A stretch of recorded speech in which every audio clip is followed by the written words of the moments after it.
welcome to our beloved parishioners. I'm Bailey. And I'm Ashley. And this is Praise Be to Pod. Thank you so much for joining us. So Ashley and I are super excited about today's episode because we're trying a new thing and we are having a guest. Our first guest. Our first guests. We say plural because there are two guests who will be joining us. Meg and Sarai from the amazing podcast, Holy Ghosting. We love their podcast. We think it's so great. They're kind of doing a similar thing to what we're doing. Meg and Sarai are two former church kids, but they grew up in the 80s and 90s in American evangelicalism. And they talk a lot about some of the similar things that we do, purity culture, Christian nationalism, spirituality, and just like re-entering like body awareness when you've been told all your life that your body is sinful and evil and should be sent to hell. So we're really excited to talk about our conversation today. Ashley, do you have anything to add before we begin?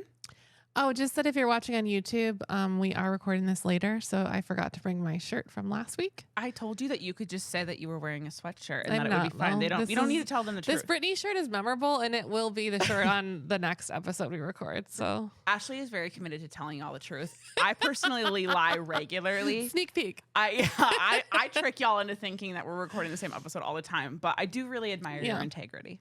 Oh, thank you. Let's begin. Hey, y'all, just want to give you a heads up. We are well aware that there are a lot of audio and recording issues in this episode. It was our first time hosting guests, so it was a learning curve for us. So please be patient and enjoy the episode. Okay, Meg and Sarai, thank you so much for joining us today. So we are going to play a little game that Ashley and I like to do to kind of ease into our episode. It's called What's on Your Heart.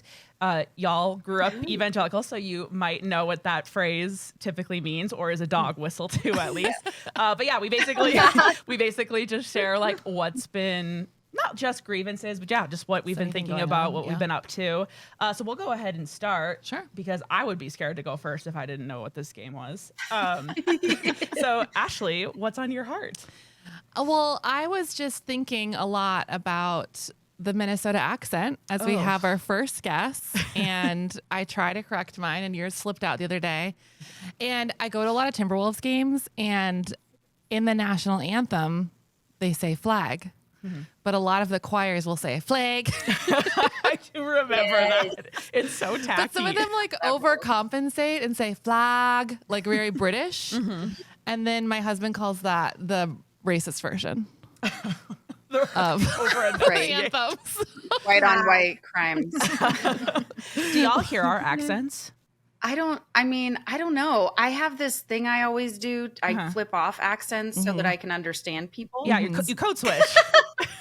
Toggle switch. Yeah. It's like, I had to travel a lot for work. So just like running into international English accents is just a thing that, I kind of learned to almost tune it out. I feel like, because I was like, what is the content of what you're saying? Because it's very complicated and I'm trying to figure it out. I read lips too. I do that a lot to try to It's impressive. Source information. For me, I just need you to repeat the words, let's go out and about on a lake in a boat. Yeah. That's Let's a little go bit out more and about on a Canadian. lake in a boat. Yeah. I hear a little bit. A little bit, yeah. Bit. Mine isn't, I think, as strong. I lived in Tulsa for a spell, so I think that...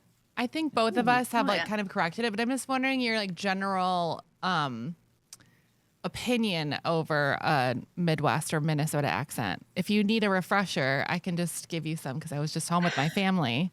So I was just home with my family, and they were talking all about how they love the potatoes, and they couldn't believe that I just went to Japan. How was Japan? Did you really say you felt safe there? Safe. They were shocked. Shocked at the safety in another country. And I was like, yes, a lot more than Minneapolis, but anywhere in this nation. Yeah, for real. So there's a little I like it. To me, it's piece of it a little endearing. Well, I think it's like a Fargo. Definitely. Yeah. Like endearing. It's cozy. It's a cozy accent, Yeah. It reminds me of Bobby's World. Totally. Which only one of you might know the reference because the I mom. know that you're just a little tiny child. You probably don't even know that had something to do with Howie Mandel for some reason. I just Howie Mandel. I don't know why. None of it makes any sense to me. I don't remember. I was like a little too old for it. But anyway. I just imagine you guys have a like perpetual fireplace. You know, it's just cozy and yeah. I wish we both have fireplaces where we live, but they don't work. Yeah, I live in like a duplex, so it's not. I mean, I have like a nice stone mantle, but it's not working. We had to have ours sealed because birds were flying in it and dying. Oh yeah, they're a huge liability to have like a chimney.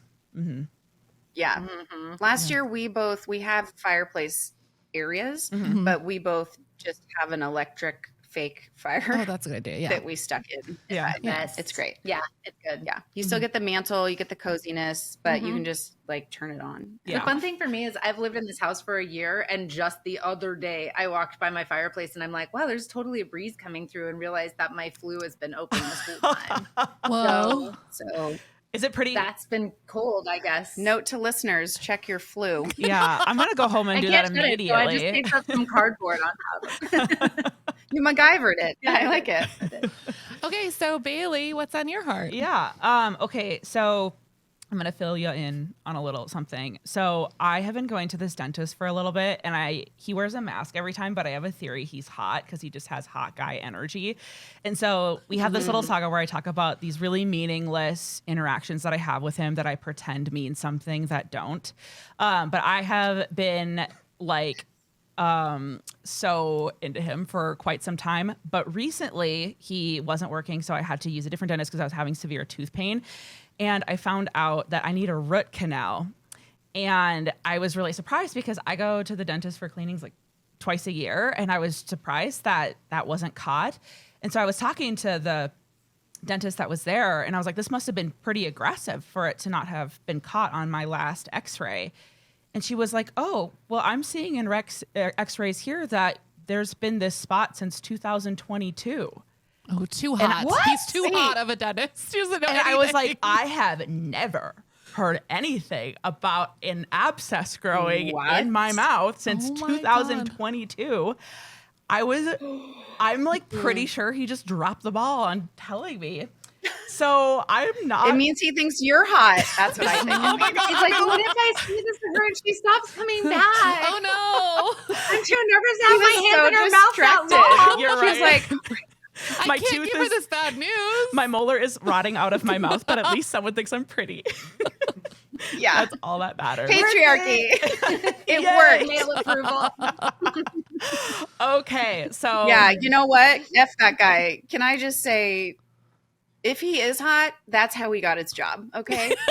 Clearly. He's one of those guys that lives in the bubble. It's just like everything that happens only because he's so handsome, and it doesn't. Yeah. And you know, the shitty part is that I'm probably going to go to confront him. And then the moment I see him, I'm going to be like, is it worth it? Like, he's not going to learn his lesson from this either, because I'm a part of the system, I guess.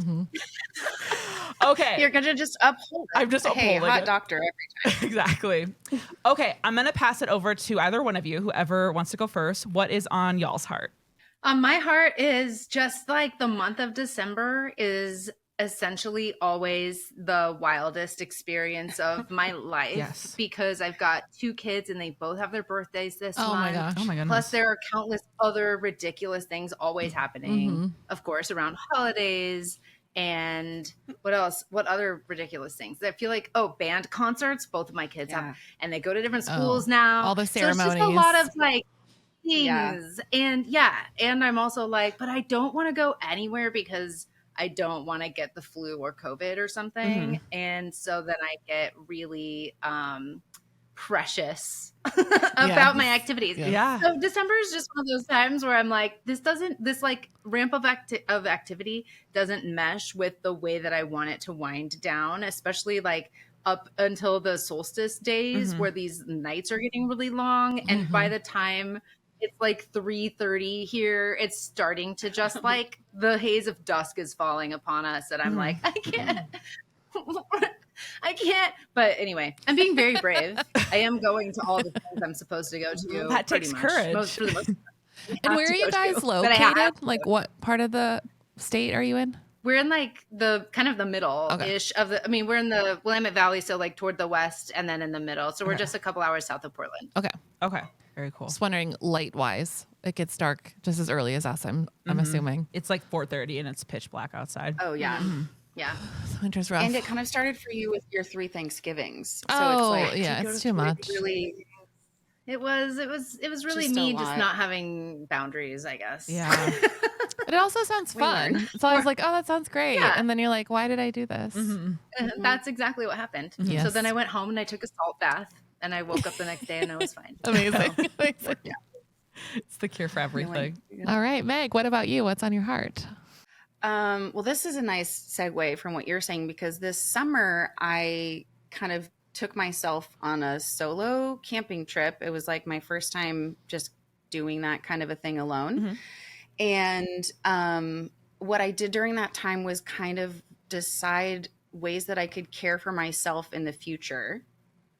So I put things on my calendar, and just this last week they've come up on my calendar as reminders. So one of them was paint something.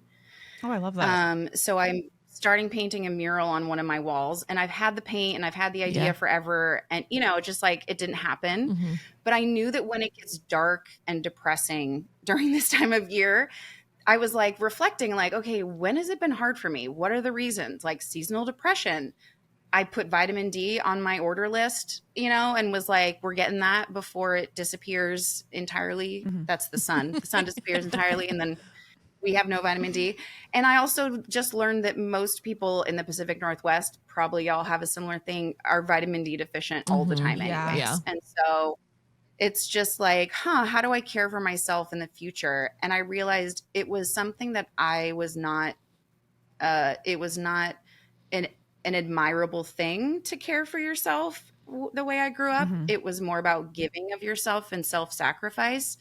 So it's something that I'm holding a lot of kindness for my younger self, but I'm rewiring. And so this summer, during the most glorious vitamin D absorbing times of the year, I kind of planned out these things for myself and then put them on a calendar with an alert so that I would remember, because I certainly would not have remembered. So yeah, I got my vitamin D and I'm painting a mural, and there's no timeline, and there's just, kind of like dusting off kind of those places. And I'm realizing that it's kind of a new way for me to hibernate, to look at what the winter season brings. And when it's dark inside, like ways I can bring light in. And so, yeah, I'm embracing my winter dark moon vibe, I guess. Yeah. Amazing. We talk about that regularly, because I like winter is a huge part of where we live. And there was a season of my life where funny season. I was constantly just dissatisfied with whatever season it was, unless it was spring and fall.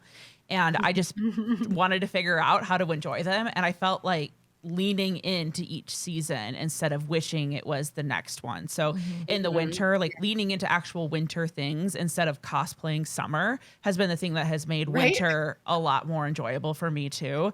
And my last winter was actually pretty fun and pretty decent. And that was, I don't know if I could have ever said that before. So I'm really into intentional winter. That's a thing I've been thinking about a lot. I feel like I'm cured from this because I lived in Florida for 8 years, which was horrible. So I really missed the seasons. I had a bad time when I lived there, and I didn't even know what month it was. The only way I knew what month it was Starbucks. Like what were they like marketing to me? Was it a Christmas cup or a spring cup? When I lived in LA, it was the same thing. Yeah, the internal clock is really messed up. And I missed the season so much. And I was also like, I'm so sick of the sun. Like, please leave me alone.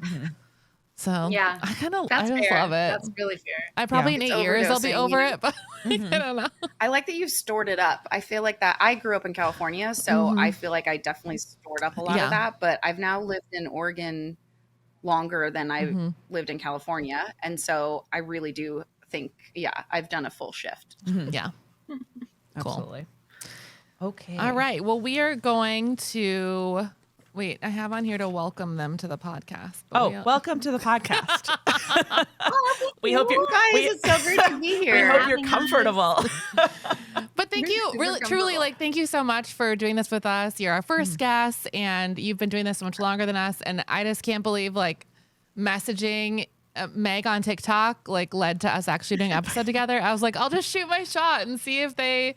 I love this idea because it was like something about you guys were bringing up the idea of like a summer camp, and I was like, we want to be there for that. Like, please tell me more. And you're like, let's talk.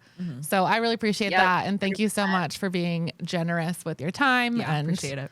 Just like it feels a little bit like Great British Bake Off when we talked to you guys. Like there wasn't the like competition or like, oh, another podcast with the same vibe and two women. Like it was like, yeah, we have to fight Christian nationalism. Like let's come together. Yes. So thank you so much. So we're just gonna warm up with some questions, which we probably already answered, but just in case editing messes it up. So where are you both based? We're in the Willamette Valley in Oregon. Perfect. I used to work for a cruise company, and they did a lot of cruises in there. The Gorge. They love it. That's right. Yes. Beautiful here. Beautiful. Okay, The so whole Pacific Northwest. yes. Did you both grow up in the Pacific Northwest in the 90s? Because I feel like that's an iconic place in an iconic period. That's true. I did. Wore a lot of flannel. Yeah. You know, it was definitely My so-called those life days. vibe. Yeah. Yes. Totally. Wow. I wished, but it was really just a lot of like baggy jeans in the Pacific Northwest, a lot of wet feet because the jeans, you know, if you're Totally. We called it the if sop. it's raining Yeah. and your pants are a little too long, then they just soak up the water like all the way to the back of your knees. So that was sort of my experience as a child. A lot of wet socks. My butt was always wet from sliding down slides. Anything on the playground. Always rainy. All the time. Oh all the my time. gosh. Yeah. Global warming has really changed things, actually. Like, literally, There are used more to seasons. always rain from like the beginning of September all the way through the 4th of July. And then we'd have like 8 weeks of sun, maybe. Yeah. Ish. And then, yeah, so now it's really different than that. But yeah, I grew up here at that time. It was a wonderful time Amazing. for us. Wow. Iconic. I have never been to the Pacific Northwest, but all of my frame references are from Twilight and Portlandia. So that all of my like. Very accurate. Would you say which one is more accurate? Would you say? Well, I think if you mute Twilight, And it's just like really blue So you're- all the time. Like you're just everything. watching the scenery, Yeah. like you're skipping through like when it's just people indoors. But that is also what it's like. But like, Yeah. but then you just watch Portlandia. Play the audio of Portlandia over Twilight. Amazing. Try that. We should I figure don't that know. out. Yeah. That could work. I think we have a new TikTok idea. Yes, perfect. Let's remix all of Twilight to Portlandia sketches. When I'm in. Portlandia happened, I was like, "This is too accurate." It is. Like I was like living in Portland at the time, know and these real people. Yes. these are real. This isn't even an Every single exaggeration. character they do. Yeah. Their exaggeration level is like A slippery. little bit. It's tiny. Yeah. Yeah. It's These- upsetting yeah. how much some of the things I'm like, this is like real life. Yeah, I'm like, oh, that's like 3 different people I know in one character. That makes sense. So I was told my whole life, like there are no Christians in the Pacific Northwest. So then like everyone has to plant a church there. Yeah. So how did it happen that you both ended up growing up evangelical in the Pacific Northwest? Well, Meg, you said you grew up in California earlier, right? I did. I moved here in 2001. Okay. So I do feel like, 2001 me who was married when I moved here. Okay. With my husband, I was a child bride. Not really. I was 20. You guys, I was not a teenager. Just an evangelical I wear that bride. as a badge. I call everyone under 30 who gets married a child bride. So. That's fair. That's me now. Yeah. Yeah, I tell everyone under 30, don't do that. Yeah. Maybe try some stuff. That's my advice. But yeah, moving here, I lived here since 2001, and I feel like the vibe here was less evangelical, and more esoteric, philosophical, theological.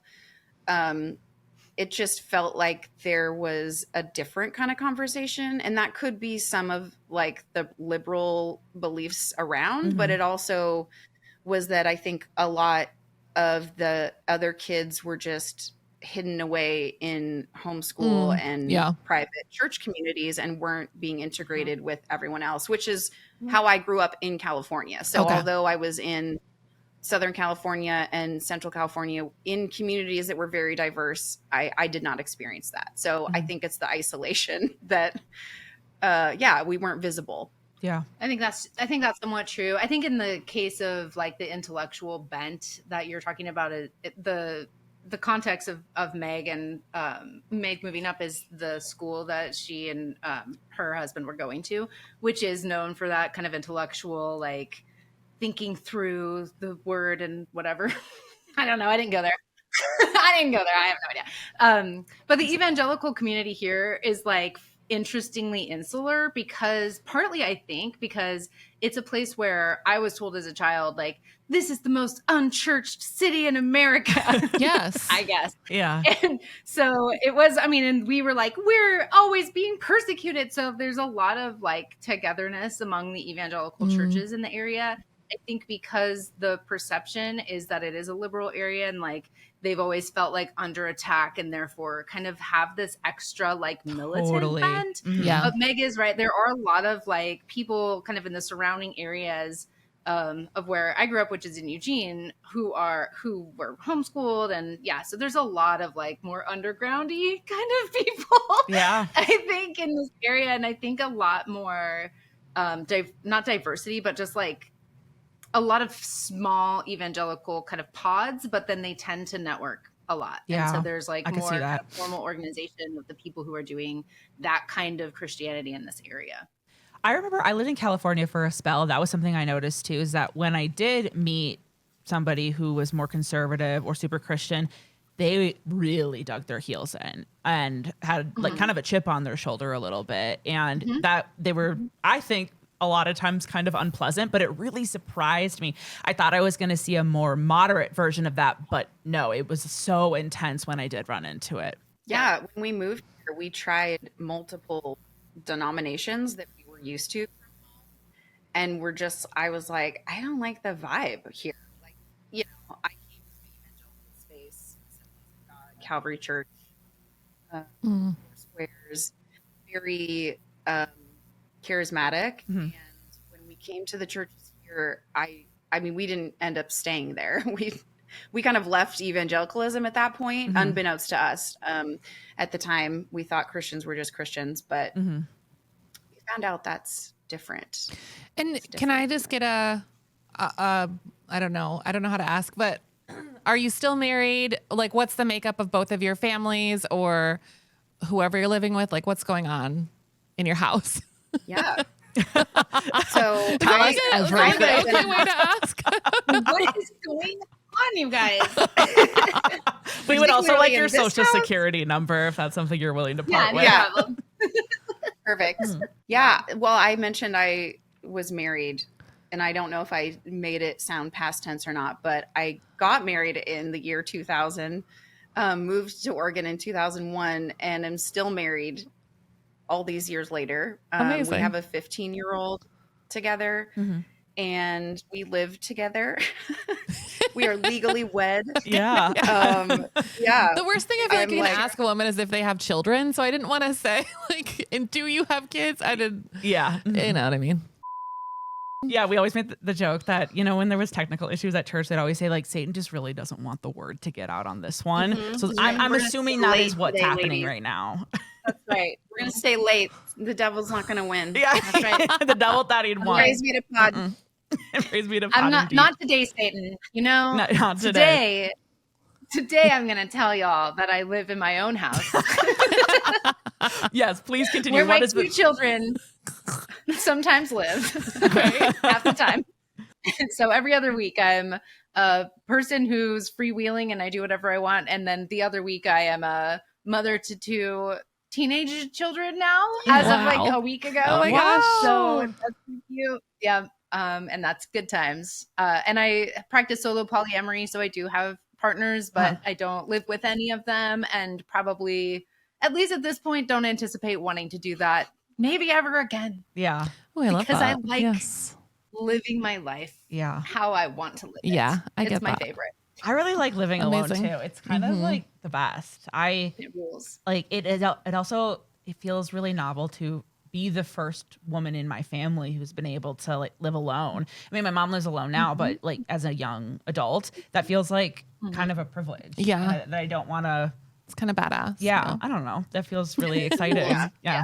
Keep doing it. Yep. I did it in my early 20s for the first time, and I was like, this is amazing. But then I was like, I guess I should get married. So I am divorced from my kid's dad, and had another long-term partner in between that divorce and now. But now I'm just like, no, this is actually, I need my own domain. It's like, it is really essential for me to feel like I can be grounded and, you know, live who I am. Because otherwise I tend to like enmesh too much. And that's, you know, part of the result of growing up the way that we did. Yeah. Totally. I mean, having to completely sacrifice your identity when you're in union with someone is really hard to break that like muscle repetition for sure. Yeah. I got my own bedroom a few years back, so I highly recommend that to everyone. Just because you love a person, that you cohabitate, that you know, do hot shit together, like you don't have to at bedtime together, and you also keep your stuff separate, and you can do your own laundry on your own time. And there's just, you know, if it's messy, it's because it's my dirty stuff, not somebody else's that I'm tripping over. And it's just a nice way to kind of give ourselves autonomy in our relationship, because we also opened our marriage and we're like, wait a minute, we want to redefine actually what we like doing together. And also, why are we holding each other to fulfill every single possible emotional, spiritual, friend, like lover, all of these roles within this one human being, and then close ourselves off in every other way to everyone else from an emotional connection or a sexual connection or anything. And so, yeah, that's been, I think since like I hit my fuck at 40s. Yeah. I love that. I just like, hold on. And I got friends like Sarai and other people to ask me questions that I'd never heard somebody ask before. Yeah. And start thinking about like, this what do you need? Not that no one's ever asked me that, but just like, no one's ever demanded that you answer the question in quite as bossy they might a way. do it just as like a passive thing. Thank you. Yeah. No, absolutely. That makes a lot of sense. So, okay, this is going to be like a 2-part question I'm going to combine. How did you two meet? And then from there, what kind of compelled you to start the podcast Holy Ghosting? We met at a restaurant in our town called Tacovore because Meg, I love the Pacific because Meg Northwest. and her husband were moving back to Eugene and happened to be moving into the home that I lived in with my then partner. It was his home. And so we were moving out of that home into a different house. And then Meg and Andy moved into that house. So we actually met as like, I don't know, real estate. He was friends with them already. And so it was really through that relationship. And then over time we got to know each other, that, you know, we were from similar backgrounds, being raised evangelical. And I think part of my thing is that I am kind of outrageous. So there was a lot of me just being like, oh, are you still a Christian? Like, what? Why? Yeah. Things like that. The thing is like having a friend ask, like, are you a Christian? And then I was like, I don't know. Yeah. Like, am I? Like, is that what we're doing here? Like, is that how I identify? It was just like, I had been away from the environment and out of it for a while. And we had another co-host, Lindsay, when we started the podcast, and she at the time was kind of like head deacon at her super liberal church, and but still identified as a Christian and very much, you know, had her belief system still, even though she was ghosting evangelicalism. And so that was just like a fun, and Sarai self-identified on our first episode as a fucking witch. So I was That's very a big much, reveal. I was like, I what think did I I'm get myself on into?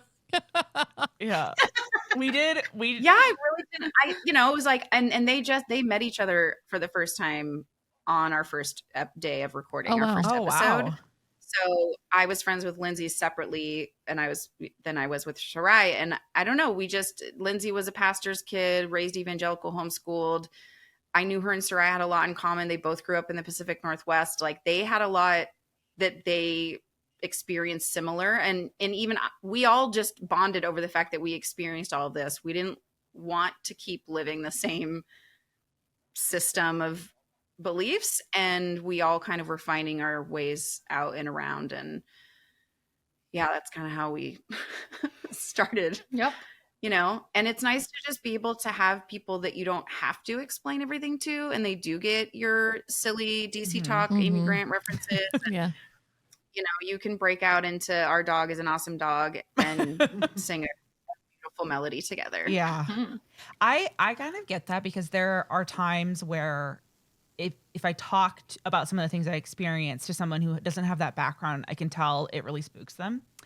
Or it makes them feel really sorry for me. And although it is like truly something to grieve, sometimes I just want to laugh about it.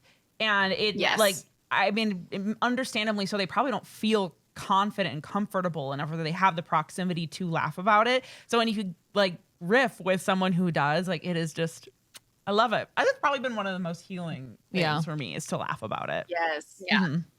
Yep. So y'all deconstructed as adults. Do you have any specific memories growing up where maybe it was like one or several, where you were like, ooh, I don't know about this? Or was there any kindling of the fire in the early parts of your life, would you say? Ooh, for me, I really grew up with a super earnest faith. And I remember, as I like asked Jesus into my heart as a 3-year-old child, and I remember envisioning like a tiny Jesus walking into my heart. It was like claymation style. Like, I loved Pee-wee's Playhouse at the time, so it was kind of like a penny cartoon.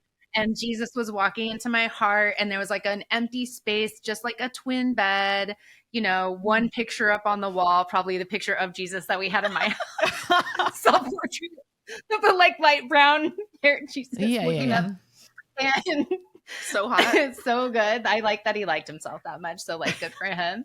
But you know, and the idea was like, he was cleaning my heart. So he had a little broom. Oh, wow. Yeah. Came in. And so I do, like, as a little kid and throughout my childhood, I've always been spiritually attuned, I think. Yeah. And it was, my relationship with God always felt real to me.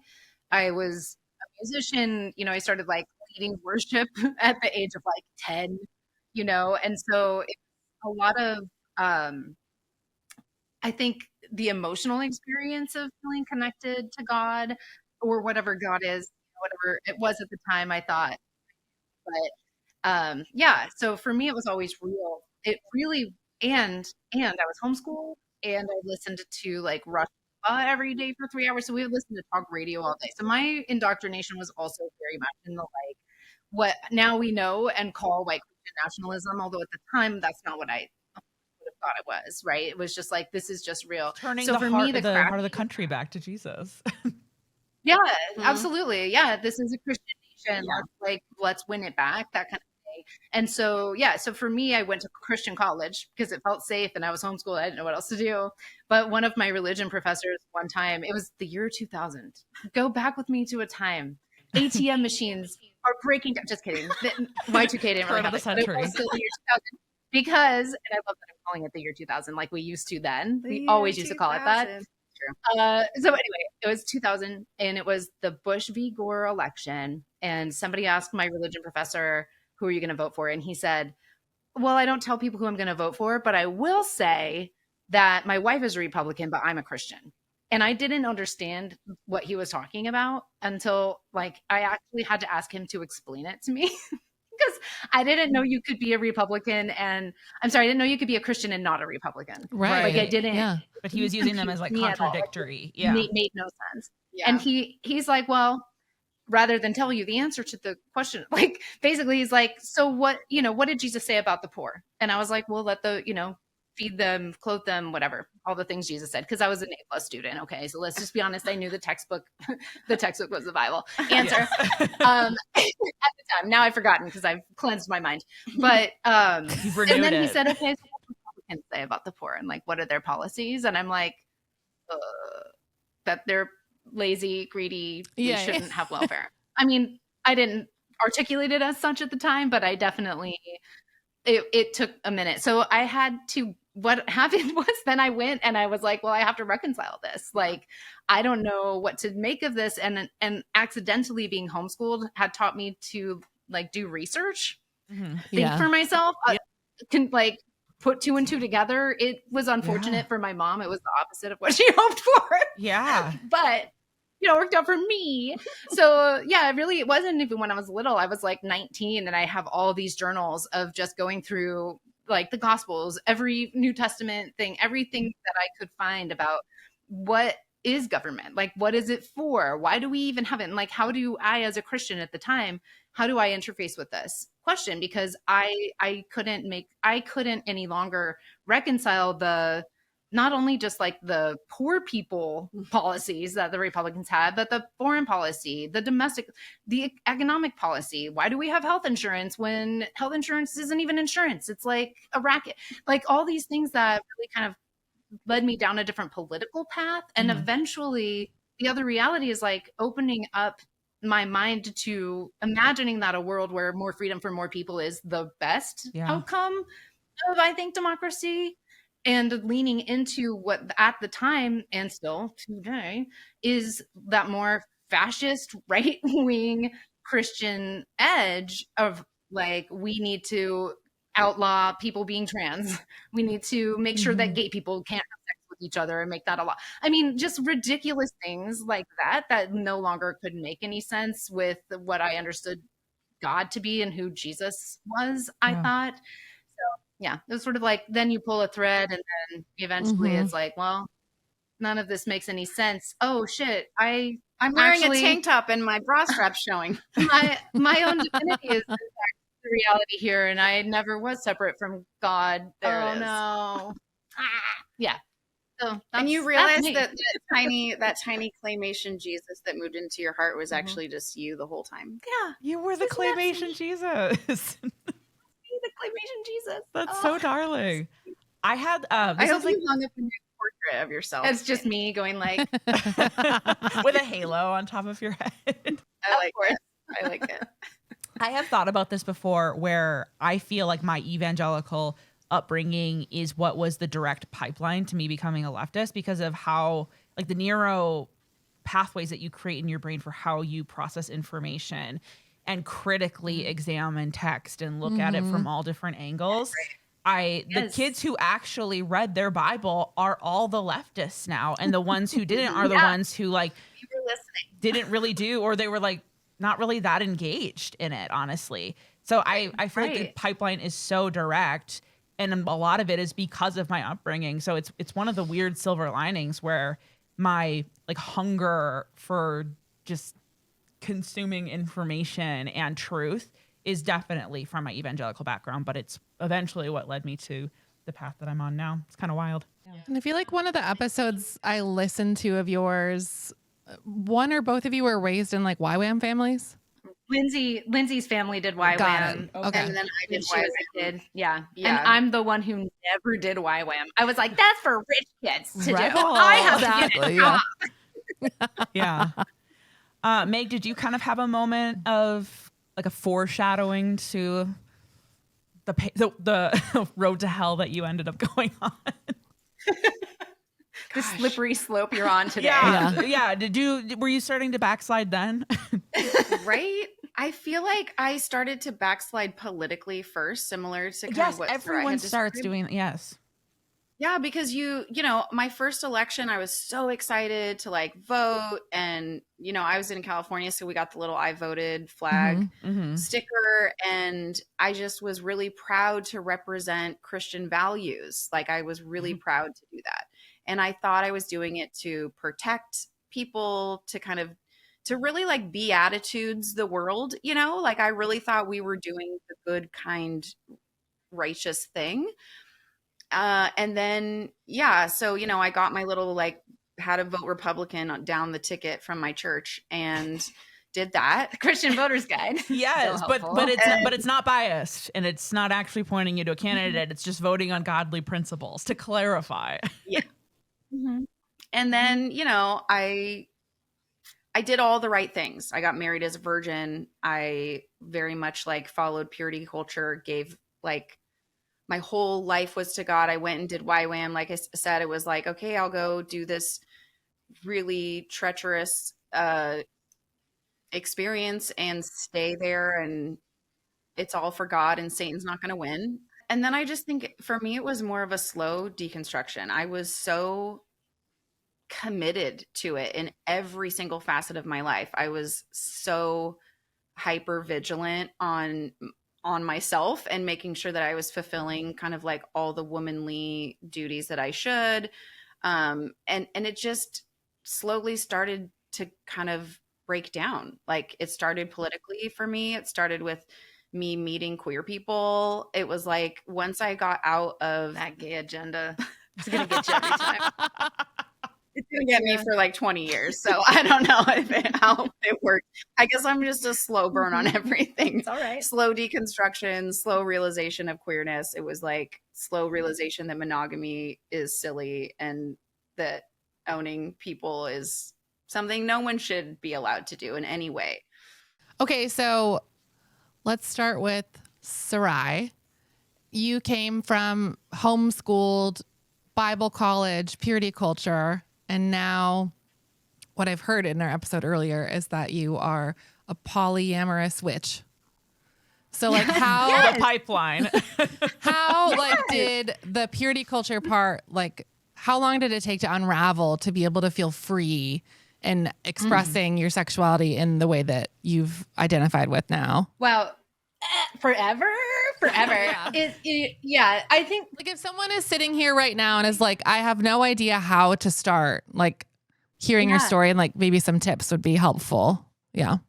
Yeah, I have so many. So I'm glad you asked this question. I'm working right now toward certification to become a sex coach, which is like a sex therapist, except for that it's a coach because I don't want to do therapy for lots of reasons, but partly because I think I don't need to pathologize people.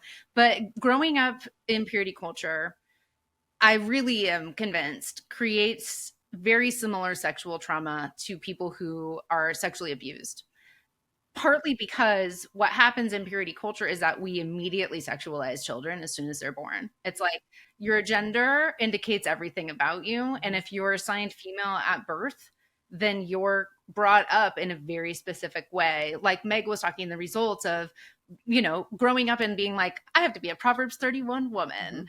But we were taught to deny our bodily sensations. Like we were taught to numb ourselves. We were taught to make our bodies a slave to Christ. Like literally the teaching of the Christian evangelical church is essentially cut off everything that all information that comes from you and only trust information that's coming from us. So don't trust your intuition. Don't feel your intuition. Don't trust what feels right or wrong to you. The only things that are right or wrong are the things we are teaching you and implanting into you. So it's giving up your natural embodied wisdom of like being a human animal and learning to repress and replace that with repression, self-control, and like self-policing.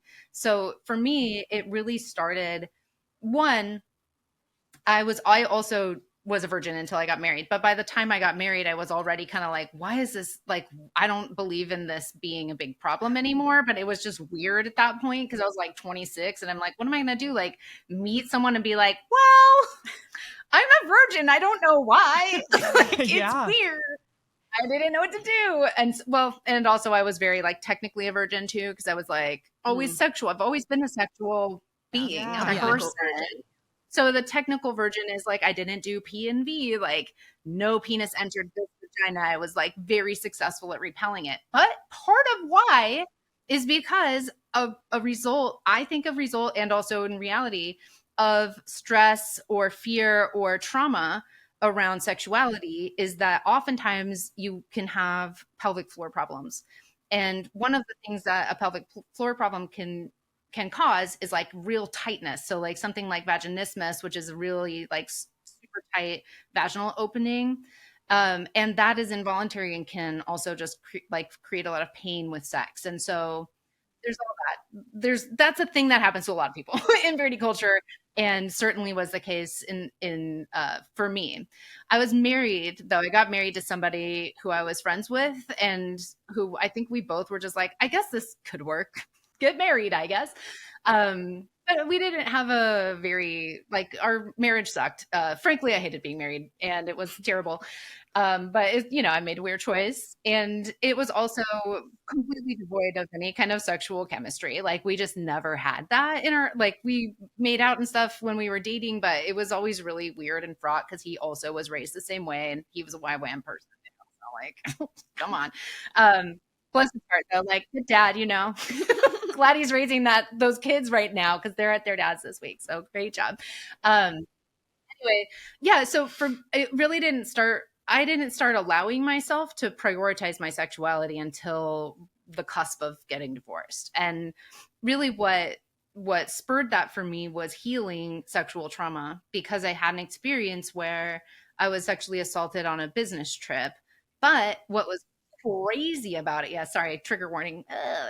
So that happened, but what happened during it was I made the connection to, basically, he was in my hotel room and wouldn't leave, and I was like, I've already told you 7,000 times, like, I'm not doing this, like, I'm not interested in doing this with you. But then I was like, well, what if I just suck you off? Would you like go? And he's like, yeah. And I'm like, great. So then, because I was like, well, if he comes, he'll go. And it was a really pithy little statement, but it's also true in my experience. And then I was all of a sudden like, oh shit, this isn't the first time I've thought this. This is something I've thought before.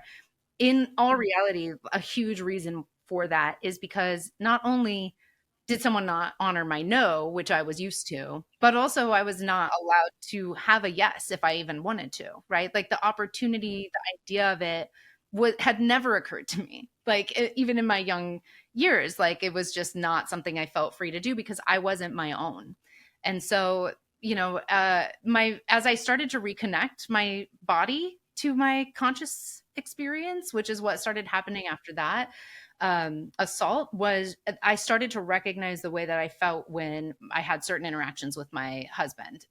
So it really brought, we had a emotionally abusive dynamic. It was really rough. And so it just came to a point where, like, I couldn't dissociate from my embodied experience enough to, like, stay there any longer.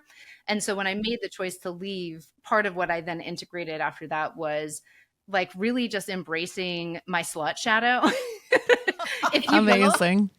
will, giving myself the opportunity to say yes when and if I wanted to. And so over the course of about 6 months, I made connections with a friend from college who, we always had a thing, but, like, never the timing worked out, and had, like, a truly amazing, like, life opening sexual experience with him. And then, met other people, and, like, had just different kinds of relationships where the stakes were different. Because when I was young, every time I was interested, like, if I had a crush on somebody, even, I would be like, well, could I marry them?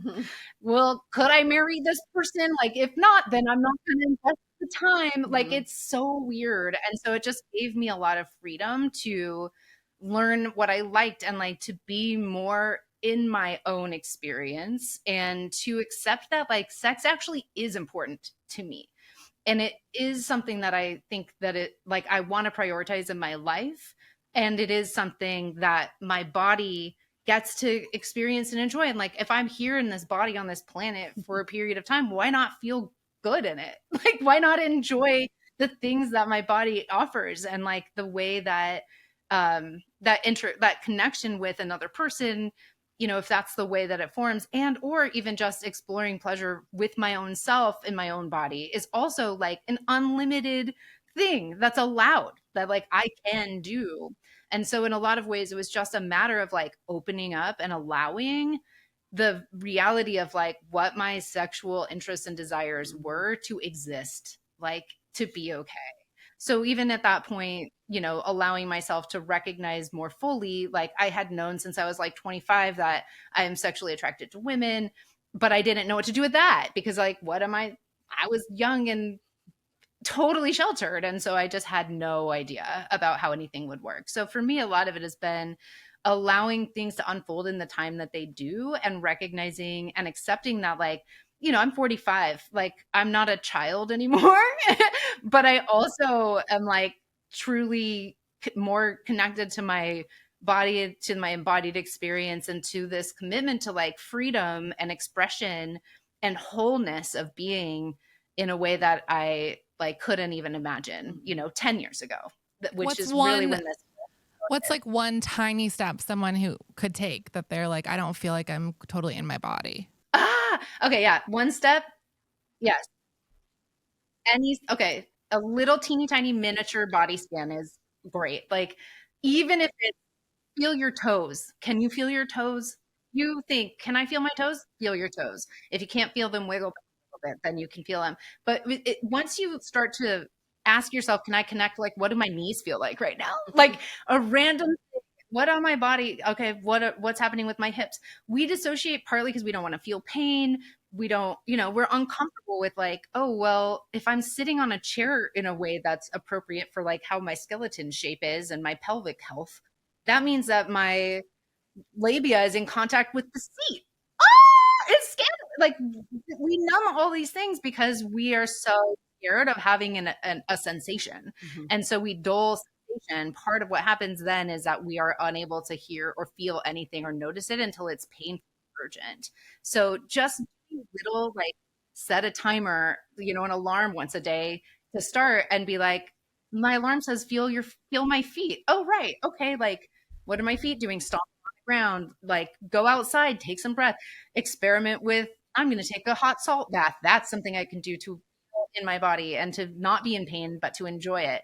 Or today I went down to the river and it's cold outside, and I was like, I just want to put both of my hands in the river and let them be cold until they're cold. And then I take them out, and it's like, that is like a replenishing thing. So things where you can actually bring sensation to yourself, even in simple little ways. They don't even have to be sexual. Like, none of the things I just said are really sexual. They're just like feelings in your body. And when you start to allow that, then it opens you up to more and different experiences in your body. And it also expands the window of tolerance you have to being in your body. Yeah.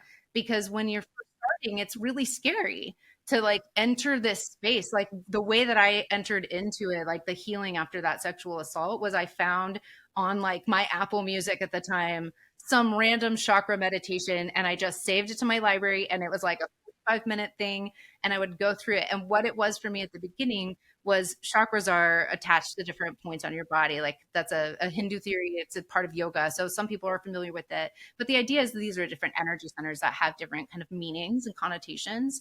But for me at the time, because I was still like in church, I wasn't really like Christian anymore, but I didn't really know that. Like, I couldn't call it. I wouldn't have said. Well, you were learning how to have access to your body. So you were also delayed in figuring out you weren't a Christian anymore too. Right. It took a minute. It took like, it all happened real quick after this. Like, it was like, this started in February, and by May I was like, I'm a witch. I rebaptized myself in my own divinity. Whatever. It's true. It's very, very cute.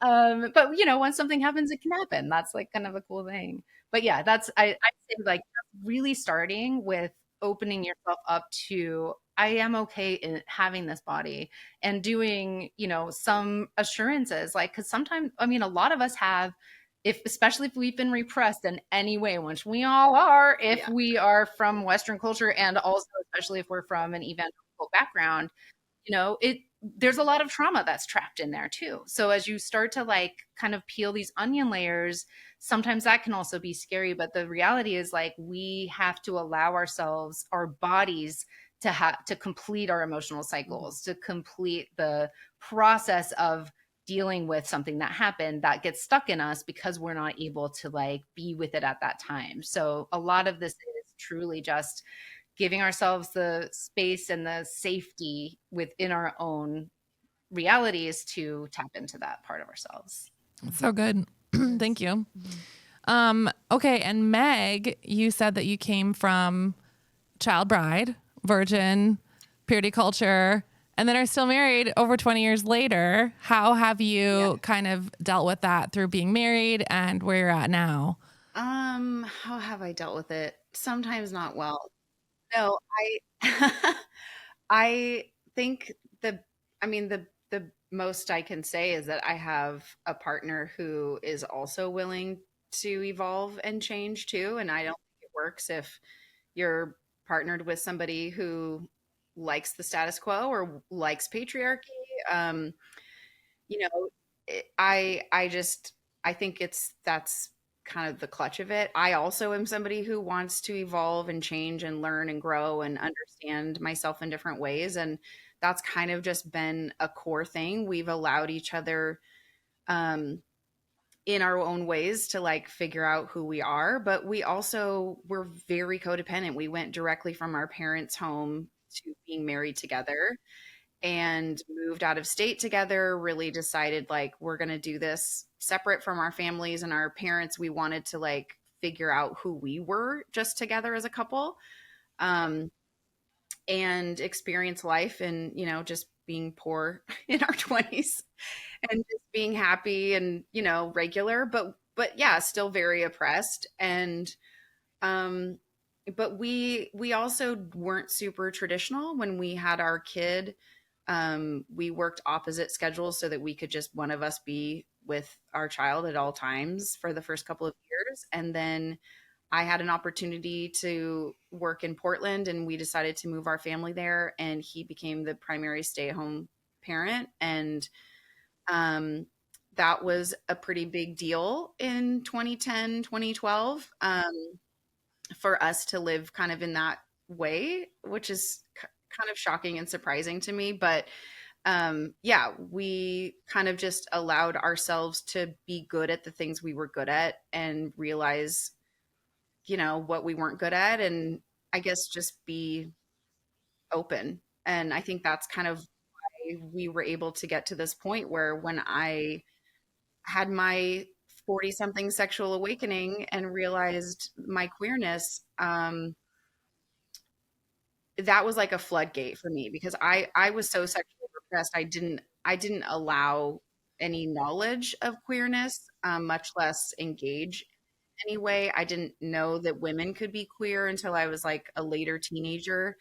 It just wasn't something that I thought about during my years of puberty. So I kind of had to, for me, I had to figure it out. I had to test the waters, but the person that I went to first was my husband. And I was like, I had this experience. I kissed my best friend and I liked it. And I think that means I'm queer because that's just when you like somebody who's the same sex as you in a sexual way, that's just the basic definition of that. And I was like shocked by it. And he was like, yeah.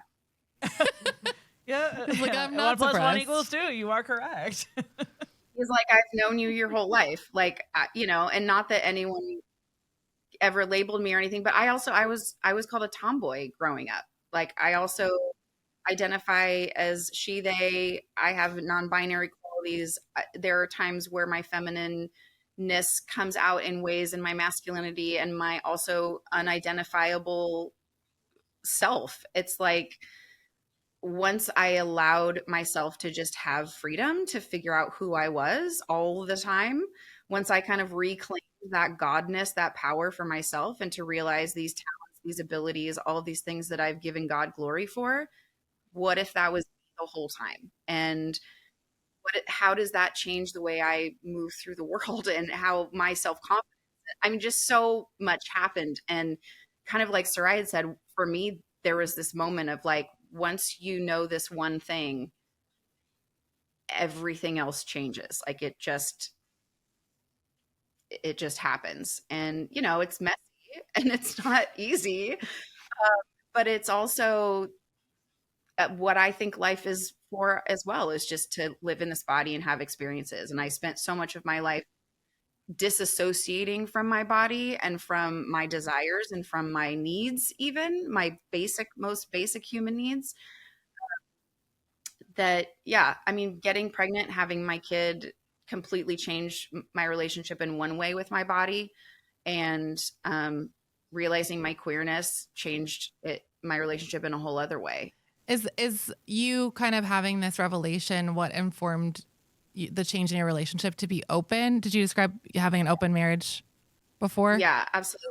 Yeah, because he loves me and, really was like, I don't want you to not have whatever experiences you want to have. And that opened all these conversations about what monogamy is, what marriage is, what our relationship looks like and how it evolves. I mean, yeah, like I said, it wasn't easy. It's always a process, but it's something that we've committed to together and find a lot of freedom in. And now we get to define what our relationship is outside of the law or the ways that we were raised. Proverbs 31 can go fuck itself. It's like what I am. I've seen so many of my friends try to have this dynamic where one of the two understands their identity as being queer for the first time, so delayed because of Christianity bullshit. And they try to have an open marriage, and it's too hard to manage. So what tips could you give to a couple that's trying to do this or exploring this, but is struggling? Yeah. Don't keep doing it yourself. It's something that I tried my whole marriage to not ever go to couples therapy. It was like this badge of honor to be like, oh, we've done it on our own. We've endured through all the pain and suffering. And so Christian. It's like, yeah, really, it is. When I realized how much of me and the way that I operate in the world is based on a monogamous worldview and how that affects everything, it's kind of just blown my mind in the ways of being able to say oh, my autonomy, what I want, what I need can be and should be completely separate from any other person, my child included. My kid's 15 now, so I feel like we naturally started that kind of I don't need you for this, mom, in our relationship, and me just watching that naturally occur as my child aged really kind of helped me see how I also needed to do that with my husband, who I have known since I was 15 and I'm now 45. So it's I don't want to have interactions with 15, 16-year-old us, so we get to decide what kind of person do I want to be with you when we're together, and what do we want our relationship to be like?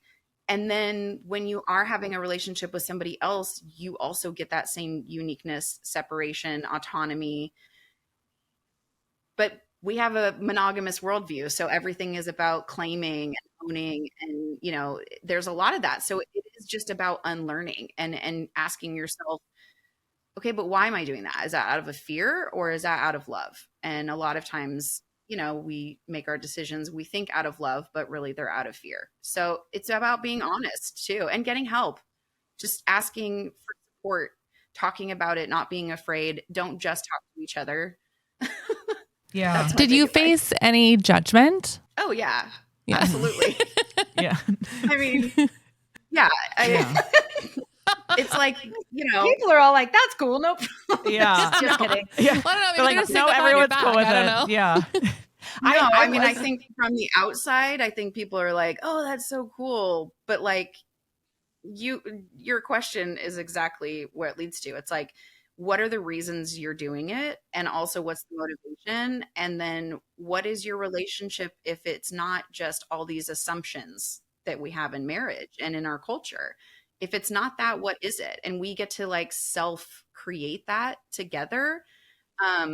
Sarai uses this really beautiful metaphor of just birds in flight together. And you see the way that sometimes there's multiple birds that are all flying together, and you see them sometimes at different heights. Sometimes they're very close. Sometimes they're at distance, but they're still in communication. And it's just a really beautiful way to think about relationship and about how you're connected to energetically, but you're not absorbed and completely enmeshed. I love that. I feel something I keep thinking about as you're talking about it is how courageous it is to go down that journey, because there isn't as much of an existing framework as to what healthy polyamory looks like. Because we always go up to, the older couple at the wedding. It's 40 years of marriage. How do you do it? Everything is specific to monogamy. And so I would imagine the trust in yourself and in your partners that you have to embody as you move forward on this like journey that you don't have a lot of, well, first off, very stigmatized. And then also there isn't as much of a framework. I've never really thought until this moment of polyamory as courageous, but it really is. It's amazing that way. It kind of is. It's interesting. I think a lot of over the last 10 years since I really left the church part of my life and my marriage and all these other things, that's been a big piece, is learning how to burn old scripts and write new scripts. It's like, we have, the way that I see it in my mind is like wagon tracks down a dirt path, and it's ruts. It's like collectively we've been on, it's not just, I also want to clarify, one, I do think monogamy is completely fine. Totally good. A totally cool, fine style monogamous person. I did for a long time. Great. Good for you. Yeah. I really think it's important not to think like polyamory isn't better. It's not like better. Yes. This is a different. It's just a different thing. For me, what I like about it is that it keeps me moving a little slower in relationships, because then I'm not as tempted to be like, oh my God, I like somebody, I'm going to like put all my everything into this and like create a whole thing.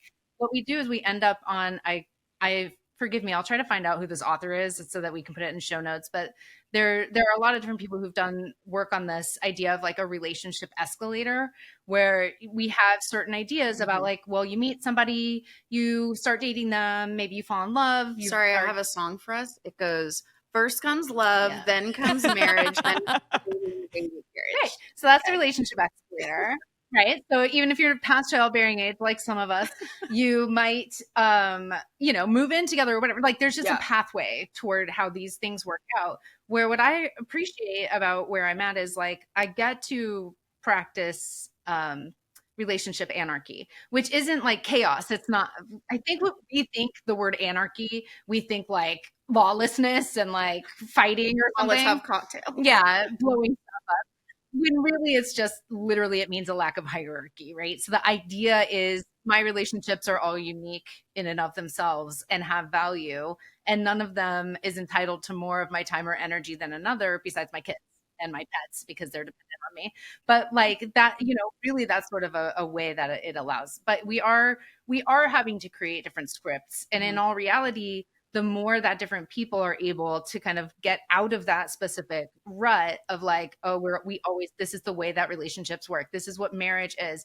These unspoken ideas, these implicit ways that we imagine relationships are supposed to be, are not necessarily healthy for every single person. There are a lot of different ways that relationships can be expressed. So the more that people are able to express relationship in the way that is right for them, the more free we become as a collective, because then we're freed from being stuck in those ruts as like the assumption everyone's going to do this thing in their relationships. Well, that's like not real.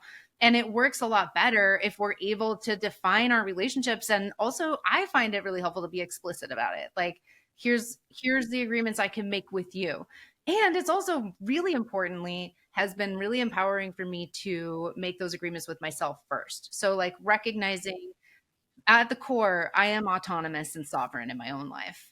And I want to make sure that I am living according to what's important to me. So having the time to step back and think about like, here's what I'm going to do for myself and how I'm going to behave in relationships. So then I can share that with partners, and they can understand like what my boundaries and parameters are, and they can do the same, and we can then co-create how things work, So there's certain things that we all get to learn about ourselves and each other in working out these different arrangements, I guess.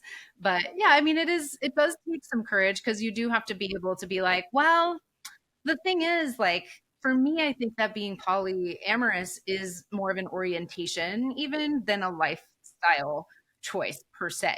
I just have always had, multiple people that were my best friend, I'm like, this is my best friend, Faye. This is my best friend, Katie. Like always. I always wanted to like live on a commune with all my friends, like I dated people that I was best friends with other people with because I like wanted to make sure they both were in my life forever. Like it's a lot of that kind of thing for me. And so moving through my life, like finally coming to a place where I'm like, no, this is just who I am. I'm going to set up my life and establish myself in the way that feels good and right to me. And it is the most empowered and fulfilled I felt, because I am allowing myself to live according to my real nature and be honest about that with myself and also the people I'm interfacing with, which is a different level of being myself than I've really ever allowed before. So it is a beautiful thing too. This has been amazing. Yeah. I have so many more questions, but we're way over time, partly because, we had a lot of audio problems on our end. But it's been so great to talk to you both, and we're so grateful to thank you. have you on the pod. Anything that you're working on now or anything to plug? Well, we did talk about camp. That's one of the ways we first connected. And if people are interested in finding out, they can go to holyghosting.com and just sign up, get on our wait list for more information. It's something that we are planning. And as soon as we get enough people that we know are interested, you know, I'm ready to book the place. Yes, we are interested. Yeah. We are so interested.